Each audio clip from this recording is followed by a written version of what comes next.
আমরা ওটাই জিজ্ঞাসা করছিলাম যে জামাত যে আমাদের ইমানের হেফাজতকারী হতে চায়, তাদের আমির তো বাম সংগঠন থেকে আসা, তাহলে উনি কি মুফতি না উনি আলেম, ওনার শিক্ষাগত যোগ্যতা কি ইসলামের লাইনে, যে উনি সকল বাঙালি মুসলিম উম্মার উনি নেতা হবেন?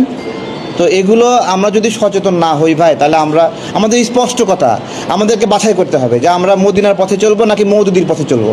আমরা দেখলাম যে আমাদের হেফাজত ইসলামের মুরব্বী সহ কওমি হুজুর, আমাদের মুরব্বী যারা ওস্তাদ যারা আছেন তারা জামাতের বিষয়ে মুখ খুলেছেন। আমার প্রশ্ন হলো, এত দেরি করলেন কেন? এই যে দেরি করলে জামাতের বিষয়ে মুখ খুললেন, আপনাদের কত ক্ষতি হয়েছে আপনারা খেয়াল করেছেন?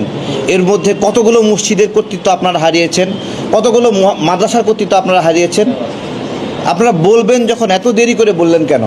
আজকে জামাত ইসলাম তারা যে এজেন্ডা নিয়ে নামছে, তারেক মনোয়ারের বক্তব্য শোনেন না, তারা প্রকাশ্যে বলছে যে মসজিদগুলো থেকে কওমি হুজুরদেরকে বের করে দাও, ঘাড় ধরে বের